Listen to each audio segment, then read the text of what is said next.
The summer of 2025 marked the 50th anniversary of the movie Jaws.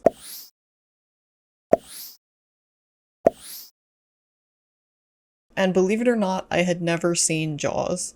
So, inspired by seeing 50th anniversary screenings advertised, I finally just borrowed Jaws from the library and watched it. The movie was adapted from the 1974 book by Peter Benchley, who seems to have been heavily inspired by a series of real-life shark attacks that occurred on and around the New Jersey shore in July of 1916. The attacks occurred at 3 different locations: Beach Haven, Spring Lake, and Matawan. The attack at Matawan was the deadliest, killing 2 people and injuring a third. Today, 109 years later, the incident remains a key part of the town's identity and local lore. After recently learning about the real-life shark attacks, I wanted to know more. So I read this book, and I decided to take a drive to Matawan, New Jersey, to visit the sites there that memorialize the attacks.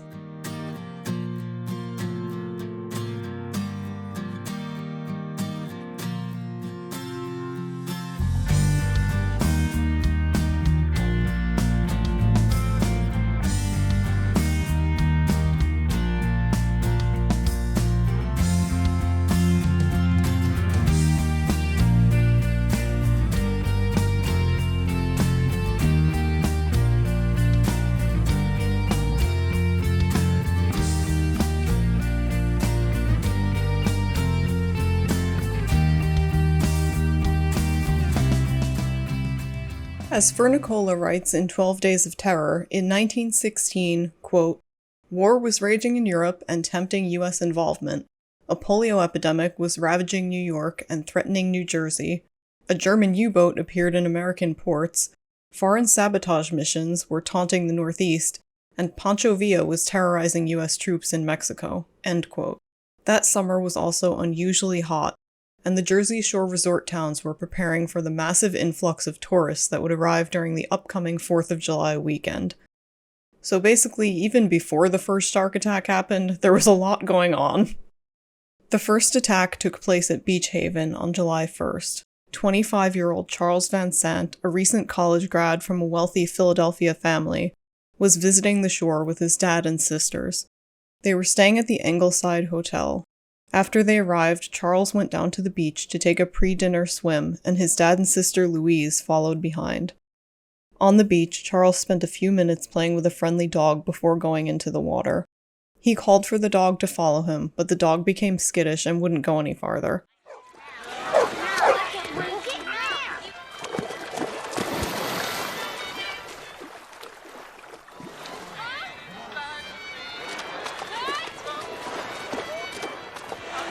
Pippet! Pippet! Come on, Pippet! Pippet! While Charles was calling to the dog, witnesses on the shore spotted a fin heading toward Charles and tried to warn him, but he didn't understand. He was about 50 yards from the shore when the shark grabbed him and he started screaming. Charles struggled and made it to about 40 yards from the shore himself, while the lifeguard, Alexander Ott, who had been on the American Olympic swimming team only a few years before, rushed to assistance and grabbed Charles. A couple of other men linked arms and formed a human chain with Ott to pull Charles out of the water. His left leg had been stripped from hip to knee, and he was already losing consciousness. Van Sant's father was a prestigious physician, and he and a medical student carried Charles into the Ingleside manager's office and laid him on the desk. They did what they could, but Charles had lost too much blood, and the nearest hospital was 30 miles away in Toms River. He never regained consciousness. Much like in the movie Jaws, this first shark attack was downplayed by the press and by local officials who feared losing business during the summer's biggest tourism weekend. Amity is a summer town. We need summer dollars. If the people can't swim here, they'll be glad to swim at the beaches of Cape Cod, the Hamptons, Long Island. You yell shark. We've got a panic on our hands on the 4th of July. Newspapers referred to the shark as a fish, and pushed the idea that the fish that attacked Van Sant was probably just after the dog who had been with him. In addition, top scientists of the time had so little real-world knowledge of sharks that some didn't even believe a shark had enough jaw strength to bite through human bone. Metal netting was installed in the water a few hundred feet from the shore along Beach Haven, and the incident was generally treated as a freak accident that posed no additional danger, despite the fact that captains entering East Coast ports were reporting large numbers of sharks off the coast of New Jersey. It wasn't until the second attack that the media frenzy kicked off. On July 6th, 28-year-old Swiss bellhop Charles Bruder was working at the Essex and Sussex Hotel in Spring Lake. He'd been working at Spring Lake hotels since he was 8, and he was well liked in the community. Bruder went for a swim with some friends during his lunch break, as the bellhops often did on hot days. After his friends got out of the water, Bruder stayed in and swam farther out to about 130 yards from the shore. People on the beach heard him suddenly start screaming, and saw the water around him turn red. The lifeguards on duty rushed to him in a rowboat, while the property owner ran to the hotel switchboard and told them to send the message to the other hotels along the coast to get everyone out of the water. When the guards reached Bruder and pulled him into the boat, they saw that both his legs had been bitten off below the knees. He died in the rowboat on the way back to shore. After this second attack, the story couldn't be buried. There had been hundreds of witnesses on the beach.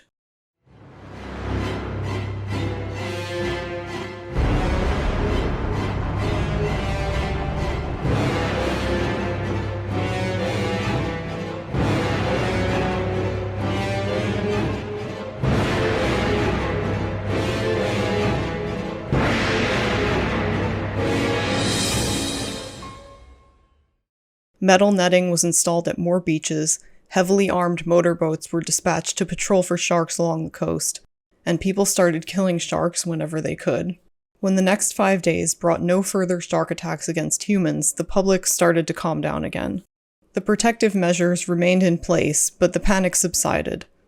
People started to feel safe at the shore again, and no one expected the final and most lethal attack to occur 6 days later and 16 miles inland.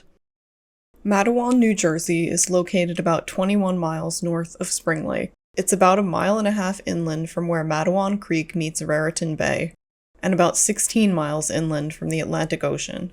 It was, and still is, a small town. Everyone there knew each other, and the boys of the town would swim in the creek on hot days. The popular swimming spot was at Wyckoff Dock, an old dock that, even in 1916, was really just the remains of a dock, where there was an area of deep water that the boys would dive into. Nobody was concerned about shark attacks in this muddy creek so far inland. On July 12th, 11-year-old Lester Stillwell went for a swim with the other boys as usual. Lester worked a summer job as an apprentice to his dad in a basket-making factory, and that day his dad let him leave work early to go swimming. Meanwhile, retired sea captain Thomas Cottrell was returning from an early morning fishing trip. As he crossed the trolley drawbridge into town, he saw a large shape moving below the surface of the creek, heading inland, and he immediately recognized it as the silhouette of a shark. Cottrell ran to the phone on the bridge and called the police chief, but the chief and everyone who overheard the call thought Cottrell was hallucinating or joking. When no one took him seriously, the captain got into a motorboat himself and took off to warn any swimmers. But he passed by Wyckoff Dock before the boys had even arrived there, so he never had the chance to stop them. Shortly afterward, the kids were diving and swimming in the creek when one of them felt something like sandpaper scrape against his leg. The boys saw a dark shape in the water, but mistook it for a log or some other large object. A moment later, the shape rushed toward Lester. There was a large splash and a brief struggle before Lester was dragged under. The boys rushed out of the water and ran for help, screaming that a shark had gotten Lester. Stanley Fisher, the local tailor and dry cleaner, recruited 2 other men to help, and the 3 of them went to the creek to try to locate Lester. They saw blood in the water and thought that maybe there'd been an accident, and the boys had imagined they'd seen a shark. Even now, no one could believe it. Lester had epilepsy, so maybe he'd had a seizure and hit his head. When attempts to locate Lester's body with rods and nets were unsuccessful, the 3 men began diving in the creek. Again, the shark's rough skin grazed one of them and drew blood. They decided to stop the search, but Fisher had seen the body and made one last dive for it. He reached Lester's body and pulled it away from what he thought was a log. He made it to the surface and into waist-deep water before the shark latched onto his thigh. Fisher struggled with the shark while another man in a boat hit it with an oar. The shark released its grip and Fisher was hauled onto the shore, but his right thigh had been stripped to the bone. In another part of the creek, 12-year-old Joseph Dunn from New York, who was visiting his aunt in the area, was swimming with his brother and a friend when they heard someone shouting about a shark. They all rushed out of the water, but Joseph was pulled back as the shark grabbed his left leg. The two other boys formed a human chain and managed to pull Joseph free. Captain Cottrell, who had continued patrolling and warning people, arrived in the motorboat and transported Joseph to the crowd at the dock for emergency care. The local train engineer arranged for the next train to skip as many stops as possible so that Fisher could be transported on it to Long Branch, New Jersey.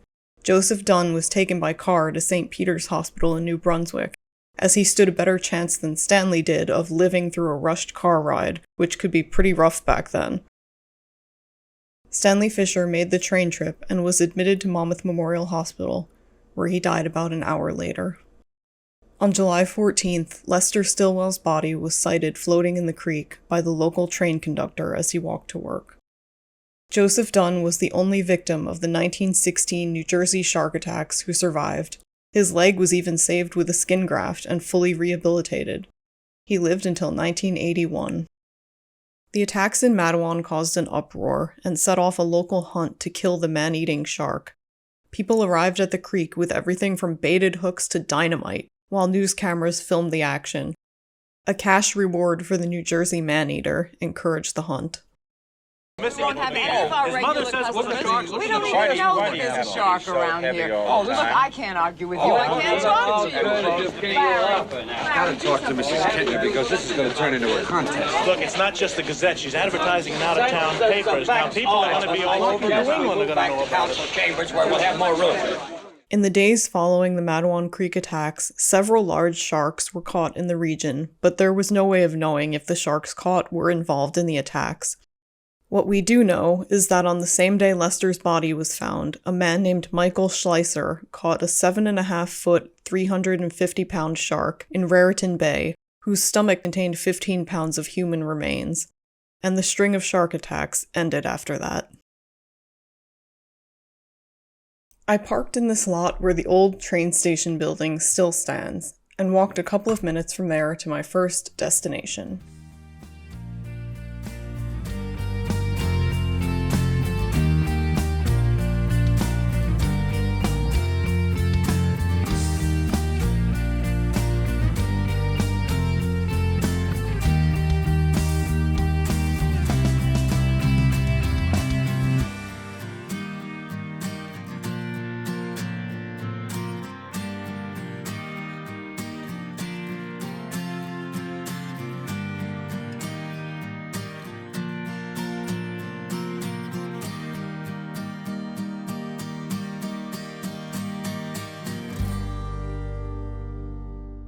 This is the Matawan Man-Eater mural, and it was painted anonymously one night on this old railroad trestle in 2020.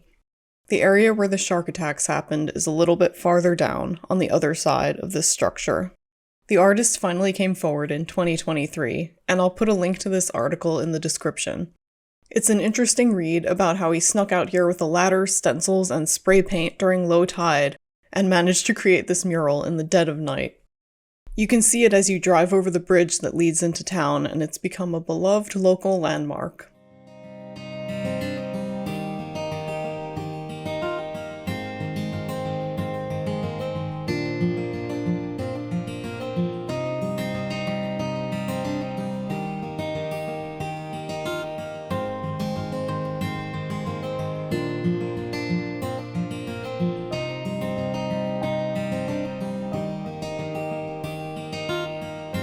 We walked a few minutes from there to the second stop, Matawan's Memorial Park.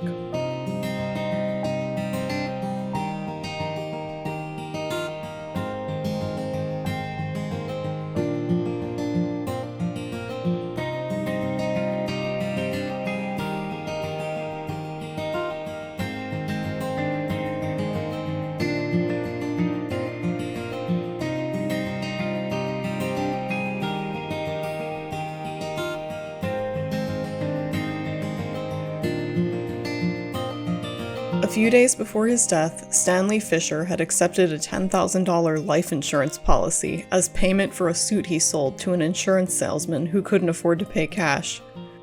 Stanley had named his mother as the beneficiary, unbeknownst to anyone, and the Fisher family received a $7,500 payment from the policy. They spent the money on a stained glass window that was installed in the local church in Stanley's honor. The church building was torn down long ago, and nobody knows what ultimately happened to the window. But the monument that sits in Mattawan Memorial Park today bears the same quote that was inscribed below the window. There's another memorial at Wyckoff Dock, but I didn't figure that out until after my visit.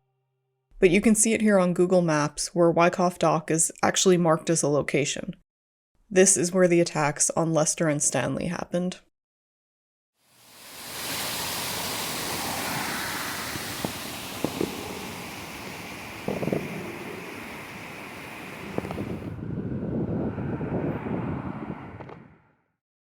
My third stop in Mattawan was the cemetery where both Lester and Stanley were laid to rest, to see if I could find their graves. I knew which general areas of the cemetery to look in, but I wasn't very successful in my search.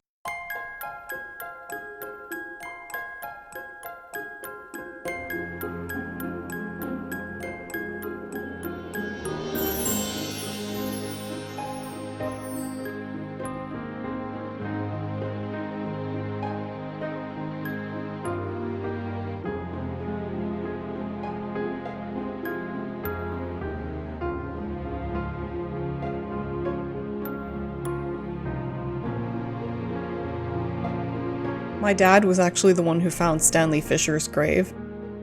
He's buried here in the Fisher family plot.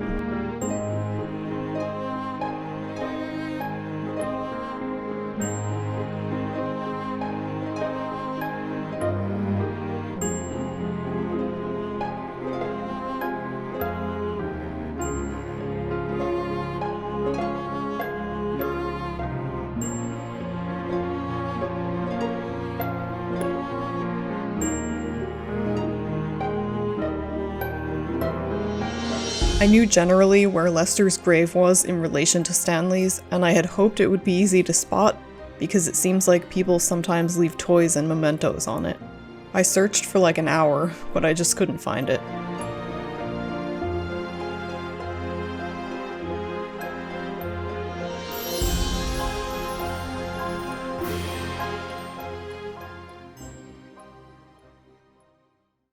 No one really knows what combination of factors led to the string of shark attacks in 1916, or even which species of shark was involved in each attack. There are lots of theories about why there were so many sharks in the area that year, and a long list of possible contributing factors, such as the climate that year, shark migration patterns, the fact that human waste from the shore towns was being dumped into the ocean near the shore and would have attracted sea life, overfishing of one of the shark's usual food sources, and even the theory that the German U-boats in the region were using some type of advanced technology to draw sharks closer to the US coast. There's also the rogue shark theory, which proposes that sometimes a shark will deviate from its natural behavior and develop a tendency to go after humans, a la Jaws. This theory is kind of widely discounted by experts, but it also can't be disproven in the case of the New Jersey attacks. Shark attacks on humans are pretty rare. That's what made the 1916 attacks so notable. And fatal attacks, especially with today's medical resources, are even rarer. Sharks are responsible for fewer than 10 human deaths per year, while humans kill about 100 million sharks per year, often through the disgusting and pointless practice of shark finning. Scientists, conservationists, and any people with critical thinking ability really understand what a bad idea it is to kill off large numbers of any species, and particularly an apex predator. Sharks have been around for hundreds of millions of years. They predated dinosaurs and have survived 5 mass extinction events. But today, because of human activity, many shark species are classified as endangered. Humans are not a shark's preferred prey, and unprovoked attacks are likely to involve a shark mistaking a human for some kind of sea creature and then letting go. But it's natural to have a healthy fear of sharks, and it's important to remember that if you swim in the ocean, you're entering their territory. So just respect that fact and use common sense safety precautions, and you'll be fine. Probably. And if you're still worried about shark attacks, well, don't go in the water.